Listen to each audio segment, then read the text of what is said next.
بسم اللہ الرحمن الرحیم۔ آج دوسری مرتبہ ہم آپ لوگوں سے مخاطب ہیں۔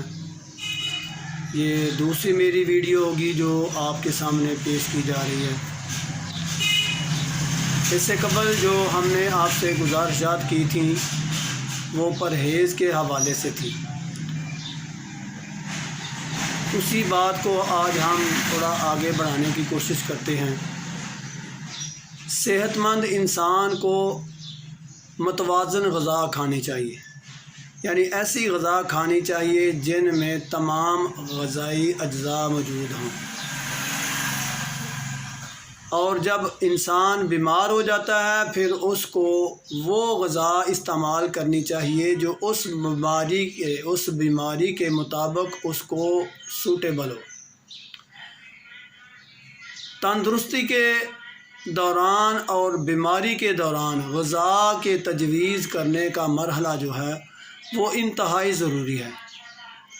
پہلے ہم اسی پر بات کر لیتے ہیں کہ تندرست آدمی کو کیسے غذا استعمال کرنی چاہیے۔ تندرست آدمی بھی جب غذا کی ایک ہی جز بار بار استعمال کرے گا تو وہ سمجھے اپنے آپ کو بیماری کی طرف دعوت دینے کے مترادف ہے۔ کوشش کرنی چاہیے کہ اگر آپ سبزیاں کھاتے ہیں دالیں بھی کھائیں، گوشت کھاتے ہیں سبزیاں بھی کھائیں، سب چیزوں کو باری باری استعمال کریں۔ بعض لوگ کہتے ہیں جی ہمیں تو سبزیاں پسند ہی نہیں، ہم سبزیاں کیسے کھائیں؟ تو میں اس کی مثال اس طرح دیا کرتا ہوں، دیکھیں پسند ناپسند دیگر بات ہے، لیکن یہ چیز ہمیں بھی اور آپ لوگوں کو بھی سب لوگوں کو سمجھ آتی ہے کہ صحت برقرار رکھنے کے لیے کچھ نہ کچھ تو کرنا پڑے گا۔ اگر ایک آدمی کہتا ہے کہ مجھے مزدوری کرنا پسند نہیں، تو بتائیں کہ کیا وہ مزدوری چھوڑ دیتا ہے؟ اگر وہ مزدوری چھوڑ دے تو کیا اس کے گھر کا چولہا جلے گا؟ وہ اپنی روزی روٹی کا اہتمام کر سکے گا؟ اس کا مطلب ہے کہ مزدوری تو اسے کرنا ہے، وہ خوشی سے کر لے تو بھی، وہ ناخوشی سے کرے تو بھی اسے مزدوری تو کرنا ہے کیونکہ وہ اس کی ضرورت ہے۔ انسان کو بھی صحت برقرار رکھنے کی ضرورت ہے۔ اگر ہم یہ کہیں کہ کچھ کھانے کی چیزیں ہمیں کھانے میں ناپسند ہیں تو کوئی بات نہیں، ایک دن روٹین سے وہ کھا لیں، ایک دن وہ کھا لیں جو آپ کو انتہائی پسند ہے، ایک دن وہ کھا لیں جو تھوڑا کم پسند ہے۔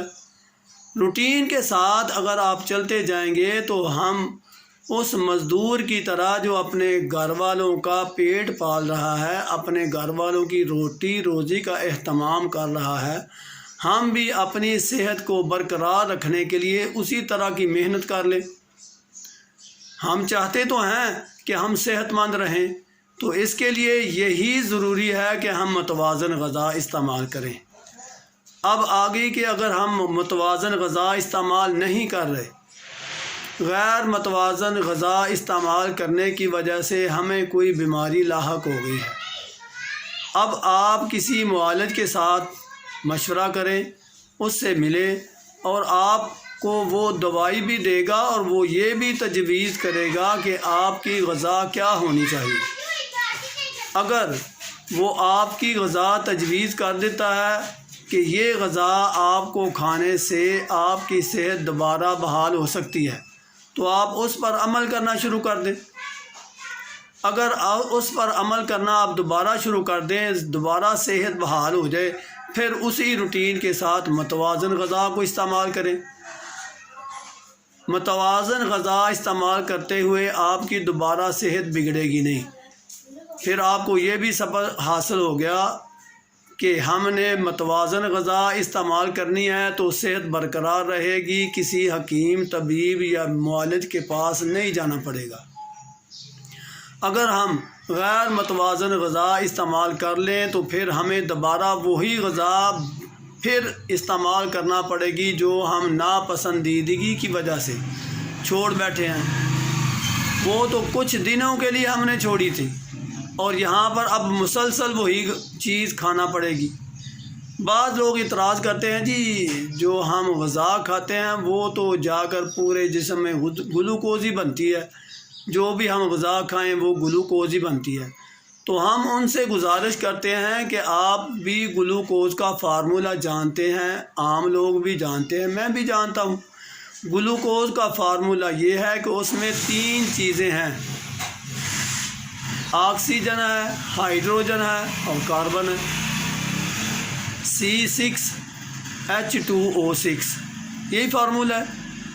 تو کیا اس میں 3 چیزیں نہیں؟ یہ تینوں چیزیں کاربن، آکسیجن اور ہائیڈروجن، یہ تینوں چیزیں مختلف جگہ پر جا کر مختلف ٹیشوز کی غذا بنتی ہیں۔ یہ ہمیں معلوم ہونا چاہیے کہ ایک ہی قسم کی جب ہم چیز کھائیں گے تو یہ گلوکوز کی بالکل فارمیشن نہیں کر سکے گی۔ گلوکوز کی فارمیشن کے لیے ضروری ہے کہ یہ تینوں چیزیں اسی طرح بیلنس ہونی چاہیے۔ وہ کس طرح بیلنس ہوگی؟ H2O6C6، ٹھیک ہے جی۔ اب ہم ان کو بیلنس نہیں کر سکے، یعنی ہم غیر متوازن غذا کھا رہے ہیں اور ہم یہ سوچیں کہ پھر بھی یہ گلوکوز ہی بنے گا جسم میں جا کر، ایسا نہیں ہوگا۔ پھر یہ میں عرض کر رہا تھا کہ ہر چیز جیسے آکسیجن ہے، ہائیڈروجن ہے، کاربن ہے، یہ مختلف قسم کے ٹیشوز کی غذا بنتے ہیں۔ جیسے دماغ و اعصاب کے لیے، جگر و غدد کے لیے، قلب و عضلات کے لیے مختلف غذائیں ہیں۔ یہ ساری چیزیں مختلف اشیاء کے لیے مختلف غذائیں ہیں، یعنی مختلف اعضاء کے لیے مختلف غذائیں ہیں۔ اگر ہم ان کو بیلنس کر کے صحیح متوازن غذا دیتے ہیں تو یہ ہمارے لیے نارمل کام کریں گے۔ اگر ہم ان کی غذا میں کمی بیشی کر دیتے ہیں تو یقین کریں یہ اپنے افعال میں کمی بیشی کریں گے، اور ان کے افعال کی کمی بیشی کو ہی ہم بیماری تجویز کرتے ہیں۔ یہ اس کو جی تھکن ہو گئی ہے، اس کے سر میں درد ہے، اس کا ہاضمہ ٹھیک نہیں ہو رہا۔ اس میں کیا چیزیں ہیں؟ کچھ افعال ایسے ہیں جو کرنے والے پورے ادا نہیں کر رہے۔ کیوں نہیں کر رہے؟ کہ ہم ان کی غذا کا خیال نہیں رکھ رہے۔ ہمیں سوچنا چاہیے تھا کہ اگر ہم قلب و عضلات، اعصاب و غدد یا جگر و غدد، اعصاب و دماغ کی پوری غذا کا خیال رکھتے ہیں، اگر ہم ان کی غذا کا خیال رکھ چکے ہیں تو اب ہماری صحت برقرار ہے۔ لیکن اگر ہم نے کسی لحاظ سے بھی ان میں کمی بیشی کر دی ہے، زیادتی کر دی ہے، کسی کو زیادہ نواز دیا ہے، کسی کے ساتھ ظلم کر دیا ہے، تو ظاہر ہے ان میں افعال کی بھی کمی بیشی پیدا ہوگی۔ افعال کی کمی بیشی جب پیدا ہوگی پھر آپ کسی معالج کے پاس جائیں گے اور اسے بتائیں گے کہ میرے جسم میں یہ فلاں علامت پیدا ہو گئی ہے۔ معالج صاحب پھر دوبارہ آپ کو تجویز کریں گے غذا، دوائی کے ساتھ وہ آپ کو غذا بھی تجویز کریں گے کہ جو عضو کمزور رہ گیا ہے اب آپ اس کو یہ غذا باقاعدگی کے ساتھ استعمال کروائیں۔ اس کا نتیجہ یہ ہوگا کہ وہ جو عضو آپ کا کمزور رہ گیا ہے، مریض کا کمزور رہ گیا ہے، اس کو اب غذا صحیح ملنا شروع ہو گئی ہے، وہ بھی دوسروں کے ساتھ اپنا پورا فعل ادا کرنا شروع کر دے۔ اب تمام اعضاء جو ہیں اپنا پورا فعل ادا کرنا شروع کر دیں تو ظاہرہ پھر صحت بحال ہوگی۔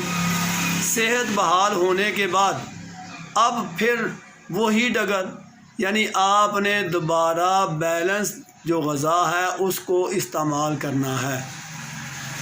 اب آپ نے یہ خیال رکھنا ہے کہ ہمارے جسم میں جس چیز کی کمی ہے اس کو بھی دور کیا جائے، جس کی زیادتی ہے اس کو بھی پورا کیا جائے، تاکہ ہماری صحت برقرار رہے اور ہمیں کسی معالج کے پاس جانے کی ضرورت ہی نہ پڑے۔ اس میں کچھ غذائیں آپ کو بیلنس کے طور پر آپ کے گوش گزار کرنا پسند کروں گا۔ کچھ لوگ کہتے ہیں جی ہمیں سبزیاں پسند نہیں، موسم کی ساری سبزیاں باقاعدگی سے کھائیں۔ دوسری بات، پھل موسم کے جو پھل ہیں وہ بھی باقاعدگی کے ساتھ سارے کھائیں. یہ نہیں کہ مجھے یہ فلاں جو ہے پھل وہ پسند ہے اور فلاں ناپسند ہے، میں بس یہی کھاتا ہوں، یہ نہیں، وہ بھی کھائیں، یہ بھی استعمال کریں. پسند ناپسند کو ضرور جگہ دیں لیکن ڈیوٹی پوری دیں. ٹھیک ہے نا جی. اس کا مطلب یہ ہے کہ آپ جو پسند ہے وہ پھل بھی کھائیں، جو پسند ہے وہ سبزیاں بھی کھائیں، جو پسند ہے وہ اناج بھی کھائیں، اور جو آپ ناپسند کرتے ہیں ان کو ان کی ترتیب کے ساتھ استعمال ضرور کریں، کیونکہ یہ ہماری صحت کا مسئلہ ہے. اسی طرح اگر ہم گوشت کی بات کریں تو گوشت میں بھی ہمیں ضروری ہے کہ روٹین کے ساتھ ہمیں اس کو بھی ہفتے میں 1 یا 2 دن استعمال کرنا چاہیے. اور میں تو کہتا ہوں کہ گوشت اور سبزی کا یہ جو امتزاج ہے یہ بہت ہی اچھا سالن ہے کہ آپ سبزی میں گوشت استعمال کر لیں، ملا کر دونوں کو پکا لیں. اگر آپ سبزی اور گوشت کو ملا کر پکاتے ہیں تو یہ ایک بہت اچھا سالن کے طور پر آپ استعمال کر سکتے ہیں.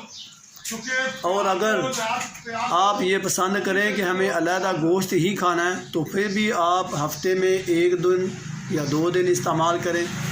پھر گوشت میں بھی زیادہ تر لوگ کہتے ہیں جی کون سا گوشت استعمال کیا جائے، تو یقین کریں گوشت کے معاملے میں چاہے وہ مہنگا ہی ہے لیکن چھوٹا گوشت جو ہے بکرے کا یا چھترے کا گوشت وہ صحت کے لیے زیادہ اچھا ہے. اس کے بعد آپ بڑا گوشت بھی استعمال کر سکتے ہیں، گائے بھینس کا جو گوشت ہے وہ بھی استعمال کر سکتے ہیں. لیکن یہ جو فارمی مرغی ہے نا جی، یہ مجھے گوشت کے طور پر اتنی لگتا نہیں کہ یہ صحت کے لیے سوٹ کرتی ہے. لیکن چلو یہ لوگ استعمال کر رہے ہیں کچھ، چلو روٹین کے ساتھ یہ بھی کبھی استعمال کر لیا جائے. لیکن صحت کی حالت میں اگر آپ کو کوئی مسئلہ ہو گیا ہے تو پھر آپ نے اپنے معالج سے مشورہ کرنا ہے.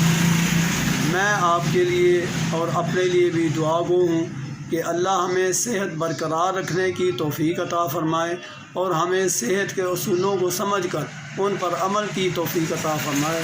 وما علینا الا البلاغ. السلام علیکم.